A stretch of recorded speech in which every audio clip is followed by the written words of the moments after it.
पेसा act के sector स्तरीय कार्यशाला चतुर्थ दिवस लिंगापौड़ी में संपन्न हुआ। आज मां नर्मदा उच्च माध्यमिक विद्यालय लिंगापौड़ी में पेसा एक्ट मध्य प्रदेश पंचायत उपवंद अनुसूचित क्षेत्र के प्रचार प्रसार हेतु सेक्टर स्तरीय मास्टर ट्रेनर का एक दिवसीय प्रशिक्षण आयोजित हुआ। इस प्रशिक्षण कार्यक्रम का शुभारंभ अतिथियों द्वारा सरस्वती माता के छाया चित्र पर माल्यार्पण एवं दीप प्रज्वलन कर किया।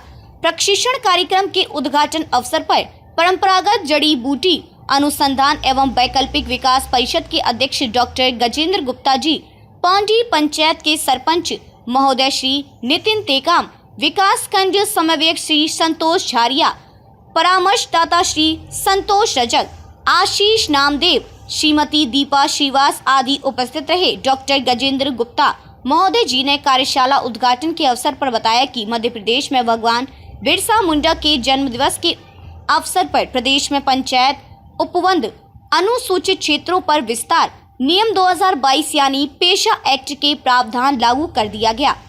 इस एक्ट के अधिक से अधिक प्रचार प्रसार के लिए पूरे राज्य स्तर पर प्रयास किए जा रहे हैं। यह प्रशिक्षण भी उसी का हिस्सा है। इसमें पूर्ण मनोयोग से आप सभी भाग लें। प्रशिक्षण में आए श्री संतोष रजक ने बताया कि इसमें अनुसूचित क्षेत्रों की ग्राम सभा को सशक्त बनाने के लिए सभी प्रशिक्षणार्थियों को स्कूल परिसर में PRA के माध्यम से प्रशिक्षण और गाँव में पेसा एक्ट के प्रावधानों पर प्रकाश डाला।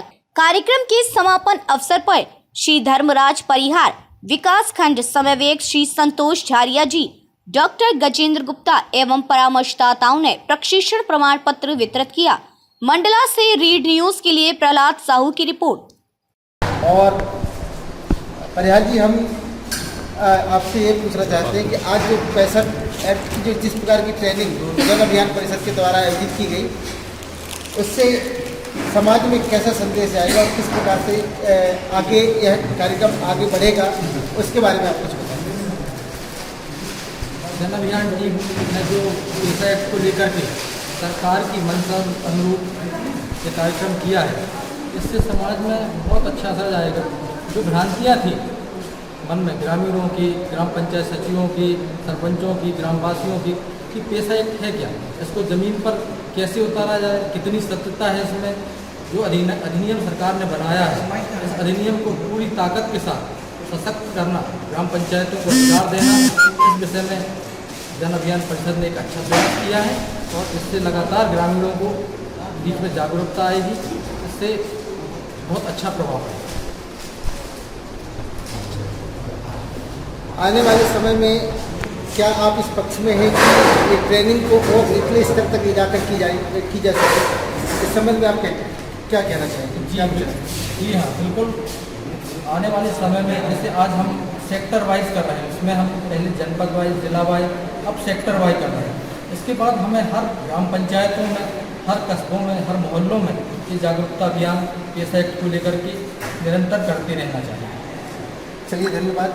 हम भी चाहेंगे कि प्रदेश सरकार और केंद्र सरकार की योजना है पेसा एक्ट, वो निश्चित तौर पर आदिवासियों के लिए फलीभूत साबित हो और उनका विकास हो सके। इसी अपेक्षा के साथ हम आपका धन्यवाद करते हैं। वो किस प्रकार की चुनौतियाँ आपके सामने आ रही हैं और लोगों को क्या इसका बेनिफिट कितना हद तक मिल पा रहा है, फिर उसके बारे में बताएंगे।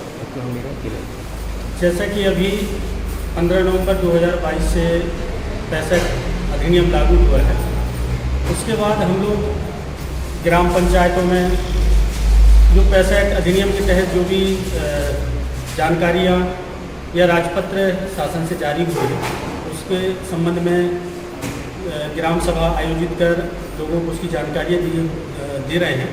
और अभी शांति विवाद निवारण समिति का गठन किए हैं।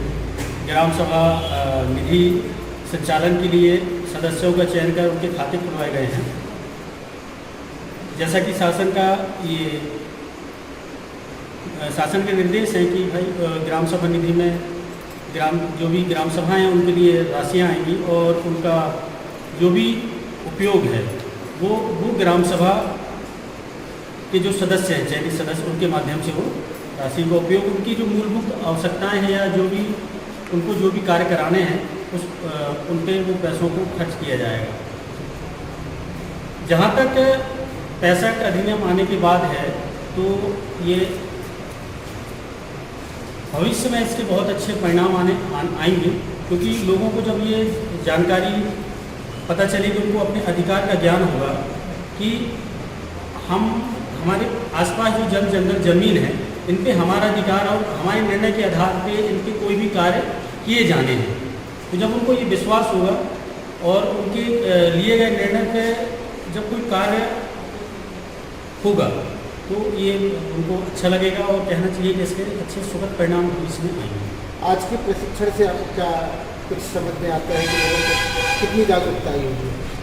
देखिए, जैसा कि हम लोग अब मास्टर ट्रेनर के रूप में यहाँ पर एकत्र हुए थे कि आज हम लोगों का ये था कि हमें यहाँ से आप जो ट्रेनिंग दी जा रही है पैसा एक्ट के लिए, तो वो ज्ञान अर्जित करके हमें अपने ग्राम पंचायत क्षेत्र में लोगों को जागरूक करना है और लोगों को पैसा एक्ट की बारीकियों के बारे में समझाना है कि पैसा एक्ट है क्या, इसके माध्यम से आदिवासी समाज में कितना इसका फ़ायदा होना है, क्योंकि जो भी चीज़ें हैं वो उन्हीं के लिए हैं और उनके लिए गए निर्णय ही शासन को मान्य होंगे, जिससे कहना चाहिए समाज में एक अच्छा सुधार आएगा और उनका जीवन अच्छा होगा।